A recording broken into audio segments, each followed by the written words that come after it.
Hi, and welcome to today's SME Business Podcast. Your host, Mark, will be joining you to interview a founder of an SME business each week, highlighting lessons learned and revealing insights. Listen and learn each week on how to get and stay ahead.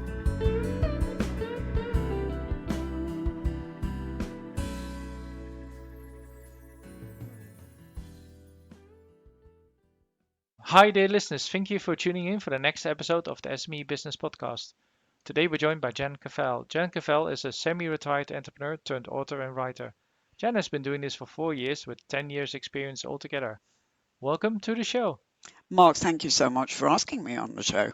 Yeah, it's like I always like learning from other entrepreneurs and highlighting other entrepreneurs. So it's like, okay, I have to have you on the show. And I so absolutely agree, actually. I think entrepreneurs in general just learn much better from other entrepreneurs. We speak the same language. yeah, it's like every time I have a guest, and even though I know I only started, recently, relatively, um, I know that like from every guest I will learn something, and if I learn something, um, then like for listeners as well, it means that they will learn something from it. Um, Definitely. um, and then like looking back, it's always like, oh, I didn't know that. So yeah, going in, I always go like, oh yeah, I might learn this or this, and then later I go like, oh, actually, I learned so much more. So yeah, thank you and welcome. Thank you. Um, just for listeners that are tuning in wherever they are in the world, um, can you tell me a bit more about yourself and how you got into entrepreneurship and why? Oh, it's a very, very long journey. I was an entrepreneur for, oh, wow, if we include self-employment and micro businesses, for nearly 40 years. But I had one of those businesses which I actually scaled up to the multi-million mark. So a mix of SMEs and micro businesses. But now, as you rightly said in the intro, I am semi-retired, and I became very passionate about writing in my last few years. And so that's what I do for pure pleasure and also to support other entrepreneurs now.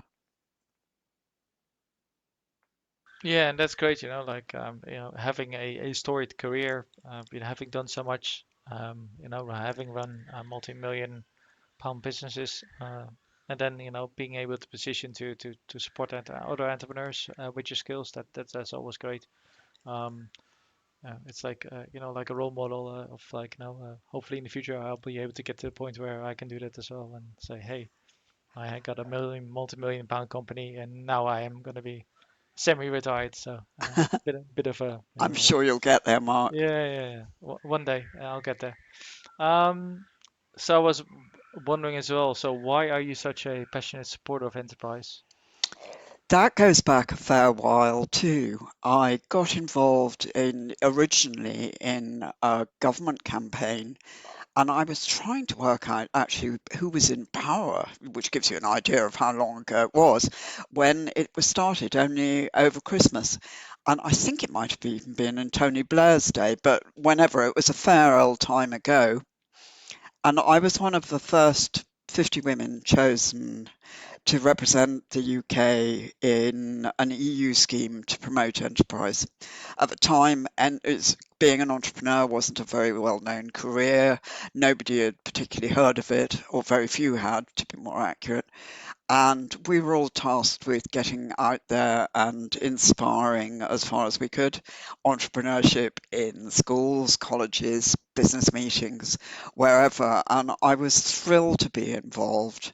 I mean, firstly, it was obviously a big compliment, but also because I genuinely believe that without entrepreneurship, we cannot possibly have a healthy economy. Small businesses are the backbone of this country, and small businesses, some of which go on to be big businesses, and they create jobs and they contribute to the government's coffers, and that pays for other things. And altogether, we just desperately, desperately need a healthy uh, economy and background for small businesses to thrive. And so I've leapt on an awful lot of campaigns over the years to support entrepreneurs in whatever way I can. Yeah, that's amazing that you're able to do that, and I completely agree. One statistic I always bring up is like what the current large companies are. A lot of them, if you go forward, let's say 20, 30 years even already, will no longer be there because things change. You know, Absolutely, you're so right, and I think that's something that's very little known, just yeah, how big a turnover of the big companies there is. yes, yes. And so we really need those small ones coming through underneath, otherwise eventually the whole thing stagnates. Yes, yes, and then but we also need it because we need market competition. That we need that That to too, to absolutely create right. new industries and such. And for instance, I know that like for instance, IoD is trying to help launch or increase, let's say, the size of the space industry in the UK. But those are all like grand scheme of things. But in general, we need to help more small businesses Yes. stay alive, especially at this point in time, Oh goodness, uh, yes. and then but also grow because I think just a similar statistic in the US and the UK is around was it like 95+% of business is small and medium enterprise. Um, yeah, then that's something that's close to my heart to see that gets promoted more. Because let's be honest, it's also again, just looking at what happened the last few months. There's no such thing as a lifetime job anymore. Um, so yeah, that's why these things are so important, and I really feel that even like at the high school level, entrepreneurial skills should be taught more, maybe more like American model where the obvious one we go like start a lemonade stand. That should be promoted more, and also for kids that are in non, let's say, standard environments where they surround the people that are really successful. They get role models as well to show them that there's a different path than becoming a footballer or becoming a doctor or a lawyer, because there's so much more out there. And I truly believe there's lots of people sitting in classrooms around the UK, but also across the world, of course, with plenty of brilliant ideas, but they haven't got a listening ear yet. Um, so hopefully, maybe this is the momentum that we as society need to reevaluate how we support entrepreneurs. Um, So I was wondering as well, what are the biggest challenges to growth for business? The question, what are the biggest challenges to growth? There are external factors, of which COVID is obviously a huge one, but then there are additional ones that we've also got, such as which governments are in power. I think there are external factors always that are a huge influence on small business. You've got COVID clearly at the moment, and some sectors are thriving, a lot of the tech sectors particularly, but then other sectors we've seen have got badly damaged, from hospitality to their supply chains to various others. So, that's just an unforeseen, horrendous thing that has happened to businesses. But there are also government and economic factors to consider, because you've got things like, will the American economy be continued to be supported? You have, with any government, you have some that are pro big business, some that are pro small business, some that are thoroughly disinterested in business. And to my mind, as we were saying, it's the ones who are pro small business who will really foster a culture of real good to society that we can see proper growth in. Yes, yes. I was wondering as well, when it comes to the new year that we're in, what do you feel businesses need to pay attention to in 2021, as in, which focus areas? Sure. I think, as we were saying, the tech has been so huge. I think that tech skills is something that businesses should be looking into. I think they need to look at, and this isn't a plug for you, Mark, I have to say, but it just so happens to be the truth. I do think they have to look at cybersecurity because we've seen tremendous damaging threats going on in the world and the huge growth of cybersecurity, and it is small businesses that could get hit very badly now. And I don't think most small businesses realize that.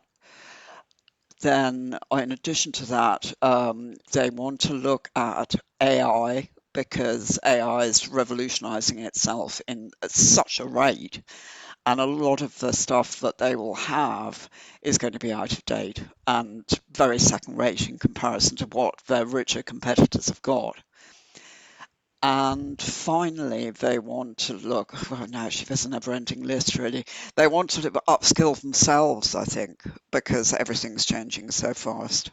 The owners want to upskill themselves, and if they can, encourage the staff to, when they're lesser employed in lockdown or whatever, to upskill as well. They will be in a better position to take advantage when things get busy again. Those would be some of my, off the top of my head, recommendations. Yes, yes, it's interesting you bring up the cybersecurity one as well. It is quite common, where SMEs will go like, well, um, either they're so small they go like, well, I know everyone, which is not really how it works because you don't know everyone on the internet. Um, um, so yes, you might know your employees, but also, employees can also make mistakes because we're all human. Um, there's so many breaches where um, the breach happened because something happened because um, somebody pressed the wrong button, and yeah. Absolutely, it's one of the most And common ones, isn't it? yes, exactly. The tech skills as well. It's interesting you bring it up. It's not just small and big business. I did work as well with a organization that was humongous, as in 100,000 employees plus, and they said as well they were looking at stuff like AI and upskilling as well because their reasoning was, and this is interesting, you bring it up as well, is that if we don't do it, our competitors will do it. Mm, As in, we might be position three in the top three at this point in time, but if we don't do that, either um, we yeah, we drop out of the top three, or we even drop out of the top 10 because, for yes, instance, um, the competitors were using a massive amounts of AI. So they said when it comes to like testing data sets and such, they were like, if we don't use it, then literally our competitors will bring a new product to market 5 times faster. And then, yeah, you enter a situation where we don't have any product because basically any product that we bring in manually, quote unquote, uh, will then be too late for the market. yes, And then absolutely. yeah, you drop down from my top three, multi-billion-dollar company to a, top 15 if you're lucky. Yeah, so Yes, no, I agree. then that's a problem. I think it's also what's interesting that I've heard as well, and I'm not sure how much that resonates with you, is that companies are also saying, like because we um, have this remote um, culture right now, even though it's maybe forced to the government. They said, well, yeah, maybe now we can scale quicker because we can now recruit outside of our country. I'm not. Yes, true. I mean, well, I think with the dreaded Brexit, I think, there's been a tremendous skills loss to this country. Yeah. and inevitably, and people are going to have to look at getting skills from abroad. They've been increasingly doing it anyway. A lot of the Eastern Bloc countries are particularly strong. Yes. Yes. I think is it Bulgaria or Romania or Yes. one of those are very strong on tech, I Yes. believe. Yes. Yes. Yeah. Yeah. Yeah. Yeah. This is the thing as well. It's interesting you bring this up. So basically, how was it with the Eastern European countries? Because I have a few Romanian and Bulgarian Mm. friends and myself, and Polish, and they were like, they had I don't know how to translate, but the English name was a polytechnic. Yes, Um, we used to have polytechnics. I don't know um, if we um, still do, but yes. and but I don't know actually if we had it back in the Netherlands, where I'm originally from, to be fair. I don't know everything about my home country, which maybe sounds weird, but yeah, they said that basically they let's say their better education, as in like focusing on like maths and physics and such, was much more valued in the curriculum. Hmm. So what ended up is that people would get out of a polytechnic with such education that most Western countries could not match.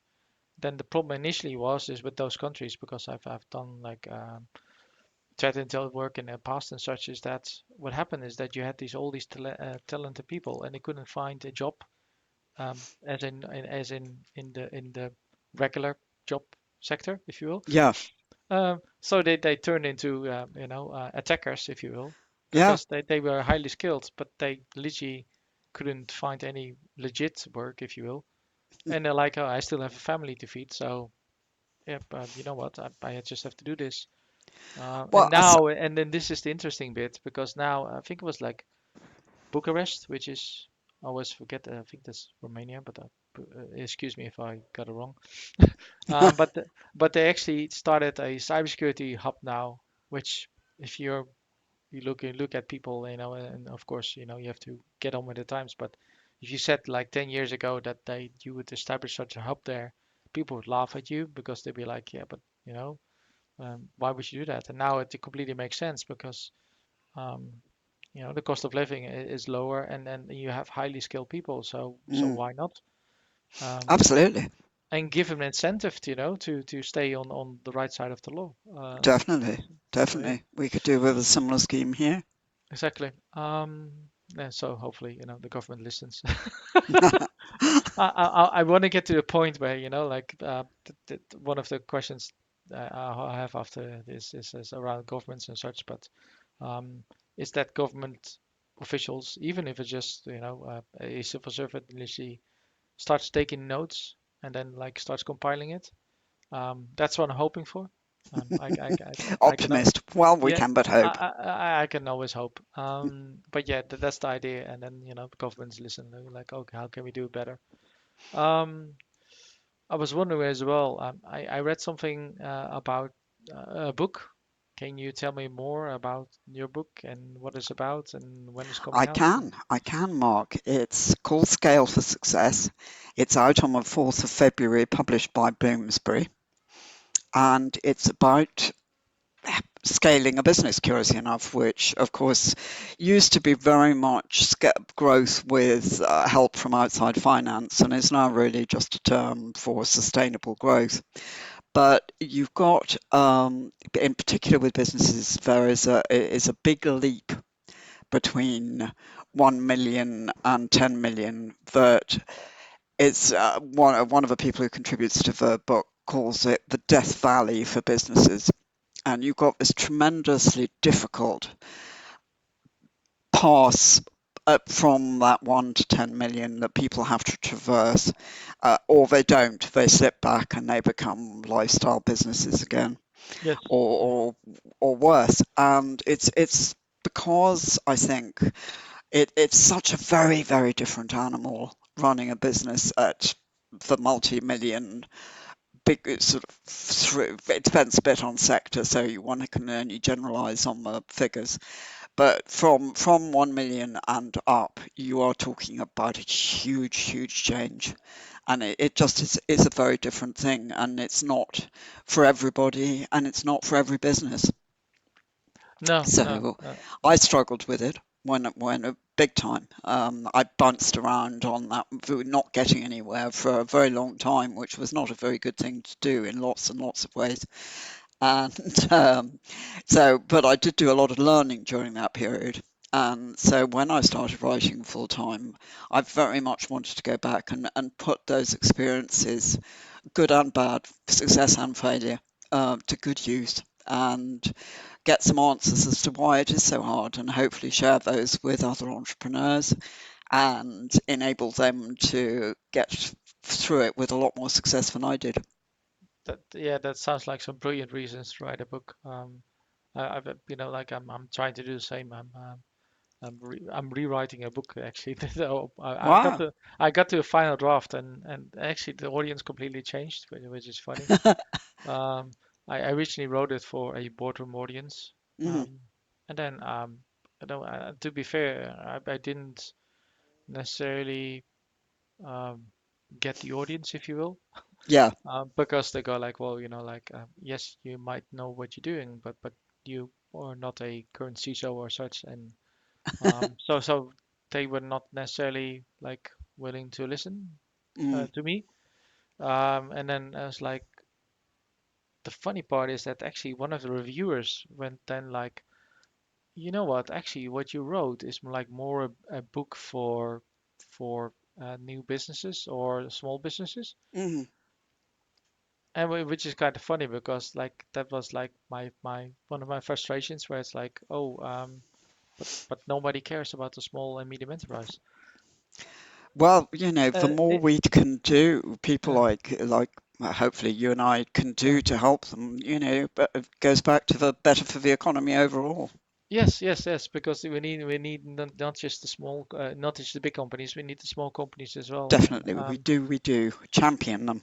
yes, and then what it also is, it spreads risk as well. You don't want to like put all your eggs in one basket to like keep I don't know, like a steel mill Absolutely. in an operation. While if you have, let's say, 100 companies that together employ the same number of employees, that's a much better way to spread the risk Yes. Yes. than having one large behemoth that then you have to keep alive as a government because yeah, you don't want to have a headline on your watch that says 17,000 people lost their job or something.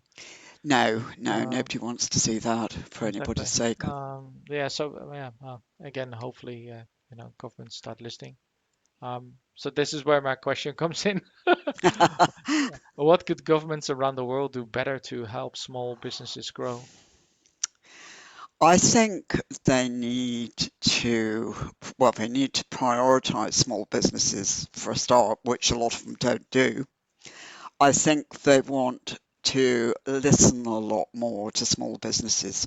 I think they want to have people involved who actually have run small businesses, which at times we've done in this country, and then it's got phased out again. But the more people who are not career politicians, but people who have actually run businesses themselves, those are the people who can understand what businesses need. And I think that's really, really crucial. Yes, and again, specifically to the UK, and not just have people there that just happen to go to the right university. Exactly. Yeah, no, But I'm totally because with you. like that has to stop as well. Where I think I remember one article once where I think it was somebody from the BBC or the Guardian, one of the two, that basically the literally person went, I have to write this anonymously, but the person basically wrote an op-ed piece where it said, if I didn't, I wouldn't have gone to Oxbridge, as in one of Oxford or Cambridge, I wouldn't have gotten this job because the other candidates were much more brilliant, but I went to the right school. That was terribly prevalent at one time, going back a long time now, but it was terribly prevalent at one time with the BBC.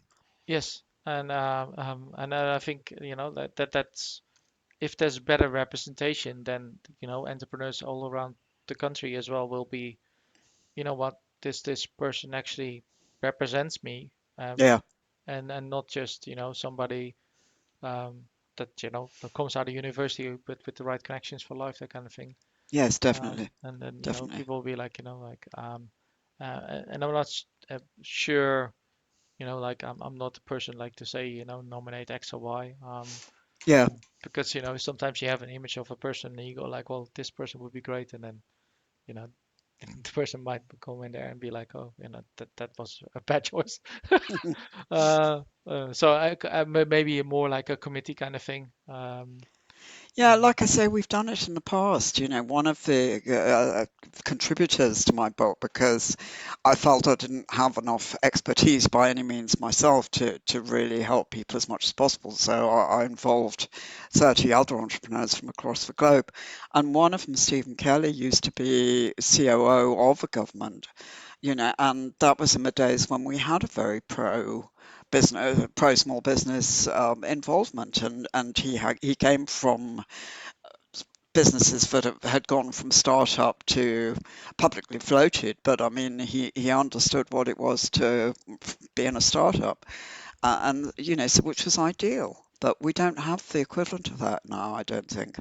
no, no, and I do stuff with Institute of Directors, Mm. but yeah, Institute of Directors as well is also um, in the process, of course, of modernizing, because just as any other institutes, Yeah, yeah, they have to modernize, and I think it's also they have a focus, and like, of course it's in the name, directors, but there's going to be a lot of startup founders around the country that would be brilliant, but that don't necessarily might feel that the IoD is the right environment still for them. yes. No, Um, I do get that. I do get uh, that. so yeah, I think there's work on lots of sides. So I'm trying to do work with there as well, from the That's inside lovely. as I'm a sure you'll do a as lot of good. a, as a non-traditional entrepreneur. Um, yeah, it's funny like how I started. I quit my job while on honeymoon. Always Um, a popular move, yes. yes, yes, yes. So somebody listening might be going like, that guy is crazy. Well, I'm sort of crazy. Mm, But sometimes you just have to jump, that kind of thing. Um, definitely, definitely. so for the person that listening that hasn't started a company yet but is thinking about it, if a budding entrepreneur would ask you for one piece of advice, what would it be? Follow your passion every single time. If your heart's not in it, you won't survive. Yes, that's yeah, yeah, yeah. The other, which also a classic, almost like a cliche, because everybody says it's like, if you love what you do, you never work a day in your life. And I've got to say, I don't think that's remotely true, but you still work jolly hard. I know, But I know. the obstacles, are things that can be got through, Yes, and you still want to get out of bed in the morning. yes, There lies the difference. yes, yes. And yeah, for instance, like me with like cybersecurity, um, I've been doing this now for 20 years, Mm, and yeah, let's be honest, if I didn't care about it, I wouldn't last for 20 years, that kind of thing. no, absolutely right. Yeah, But yeah, it's not like, it's not like every day I wake up and get out of bed and go like, oh yeah, let me fight some cybercrime today. That's not how it works, of course. yeah. Um, some days you're just like compiling some statistics for a board, and yeah, that's Mm. it. Um, I was wondering as well, a bit of a fun question. If you had a magic wand, what would you want to make happen? I think nearly everybody right now would say for COVID to magically disappear, be it by inoculation or just because I was going to say herd immunity, but I don't really believe in it. But just because that in for years it has disappeared, whatever the reason, we'd all like it gone, and I Yes. think that has to be a priority for all of us. Yes, yes, and this is interesting, because yeah, if we get a lockdown or not, um, that's Yes, of that's going to be course. interesting. I mean, That's that's going to be another challenge to yes, businesses and business owners. yeah, yeah, because yeah, I think that's from the business perspective, they go like, yeah, at one point they're saving life, and there's the other part is like keeping the economy, ticking over. Yeah, it's a And difficult to balance, but and it's difficult, like you said, difficult to mm, make decisions on that. And to be fair, I don't think a lot of people would want to be in the shoes of Boris Johnson, because either way you're gonna do wrong. Let's be honest. yes, you're Um, probably right there. Though other because countries do seem to have managed an awful lot better, but I won't get too political on your no, promise. no, yeah, something like tech and track and trace, and yeah. Anyway, let's not go there. Yeah, well, indeed. Don't get me started, but yes, absolutely. Yeah, so I was wondering as well, like you with the book coming out, anything else that you are working on this year or planning It's to do this year? a good question. I mean, it actually Bloomsbury are the only sort of publisher who publish themselves in other countries. Other publishers have agreements. I don't know exactly how it works, but they've got a sort of unique situation anyway. So the book will be coming out in bookshops in Australia and America, but not for a few months because it takes time to ship copies over and one thing and another. So it's always slightly behind. I would imagine from those countries we're probably slightly behind, but I don't know depending on how it works. But therefore, the publishing date in Australia and America is not till end of June, early July, I think. So, there's for me, there's you normally go on book tours and speaking tours and what have you. Yeah, Yes. it is a long way away. Australia's doing fairly well. Whether there's any remote chance of me getting out to one of them later this year, I don't know. Everything, like everybody else, planning's up in the air. And then next winter, it's depending on what's spun off. I might get inspired to do a second one. I don't know. I don't know. It will have to all come together in my head. It was funny because I spent a long time sort of thinking I sort of know what I want, but I don't to write, but I don't. It's not quite there. And then literally all of a sudden it came in. It's together in my head in about a week after months of prevaricating, and I'm hoping that whatever I do later in the year will do the same. Yeah, to be fair, I don't think you're unique there, and it's like there's not a lot of people that will have like a plan to the detail for this year because there's so many open ends. Absolutely, Like absolutely. even like with vaccines.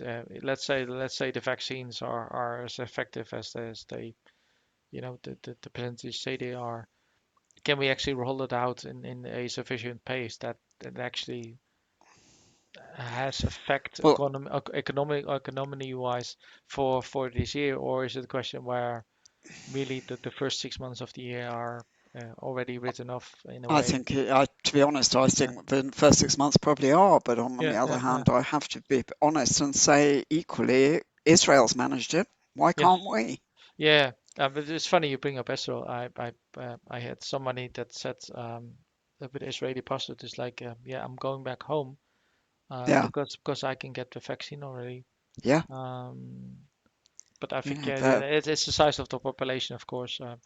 absolutely. That's But much more. equally, that must reflect the numbers of people there who are capable of giving injections, Yeah, yeah, yeah. or vaccines. And it's not just the size of the population. It is more than that, I feel. But anyway, Yes. I don't know in truth, but I do know No. that for me, the focus for a while is very much on marketing. Yes. Yes. Because if I'm going to help people with this book, of course, the word has to get out there that it Yes. Of course. exists. Yes. Yes. Yeah. And that should be like enough because, like you said, the publication date is already further out Yeah, for the other yeah, countries. And that's already 3/4 of a year in a way done. yeah, Uh, absolutely.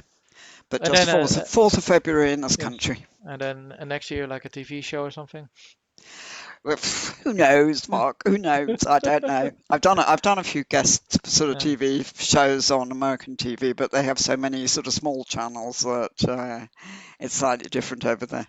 Yeah, personally, I would like to see something, not like a Dragon's Den, but I would like to see a small business clinic kind of thing. Yeah, it'd be where good, wouldn't it? where Yeah. every episode a reputable entrepreneur, and again, I'm not going to name names because I'm not trying to claim that I know everything.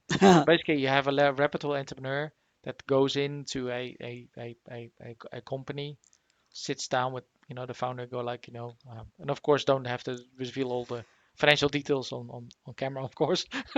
But basically, like, oh, this is what we do, and this They is like used to have one. There um, used to be a long time ago. There was a TV program with Digby Jones, whose first name escapes me, okay, who a lot of people have very mixed feelings about. But at the time, the program was very popular, and it was just pre-entrepreneur days, and okay, it inspired a lot of people to look at entrepreneurship for the oh, okay. first time.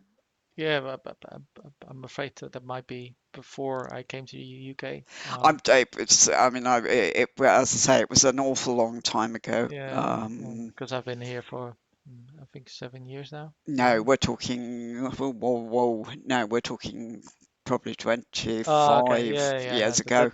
But you that's know, exactly that format, oddly enough, that you were describing. yeah. I think it really helps, and like I said, Mm, given the other series, it will help stimulate entrepreneurship because they will see you like, hey, this person is like me, and they are having they have the same background, they mm, have the same questions, that kind of thing, and yet they're already moderately successful, and now finding the right help, they can scale even more. definitely, Um, definitely. because I think if people feel that that's not just a question of like establishing a lifestyle business, if you will, but also like I can actually scale and Yeah. be the next Gymshark, if you will. Um, And um, people can, you know, if yes, they get the foundations right and it's the right business and they want to, they can yes, do it. exactly. Um, so yeah, that's my hope, and then hopefully, we end 2021 with a lot of new entrepreneurs. Absolutely. That will be good, Absolutely. and then I can interview new entrepreneurs the year after and be like, hey, how did you start in 2021? Yeah, that would be brilliant. Exactly. Um, Let's hope so. so thank you for your time. Uh, Mark, my pleasure. the last question is like, where can people find you? Of course. Well, they can, if they just type in jancavelle.co.uk, that's JAN dot CAVELLE, or they can type in Jan Cavelle Scale for Success, which is the book name, and that will take them to Amazon or my website or various WH Smiths and so forth, Yes. and tell them more about the book. But it's the website jancavelle.co.uk. Okay. That sounds great. I was gonna say, good luck with the book launch. Thank you so much. I'm sure it will be a smashing success. It'll be an Amazon bestseller. Um, Well, you know, I think the Amazon's a bit slow burn because Bloomsbury sell so much because they're so successful, you yeah, know, directly. yeah, But I will be more than happy if it helps one or two entrepreneurs on their journey. yeah, and I think that's how we all feel. Yeah. How I see it. Like I go like I get emails and I go like I listen to your podcast and they go like it sounds very authentic and I was like about to walk away from a business and I didn't, that kind of thing. Mm, And I go like, well, that's already what I do it for. yeah, Uh, definitely, um, definitely. and then like yeah, Very that's how it rewarding. changed. Exactly. And I gladly give up my time for that kind of thing. Oh yeah. Um, Yeah, me uh, too. for all the listeners at home, whether you're on a surfboard in the ocean, North Pole and space station, if you're on a space station, do let me know. I can give you a shout out. And for everybody else, I will see you next show. Thank you for tuning in this episode. I hope you enjoyed the show, and I look forward to having you tune in again next episode. See you next time.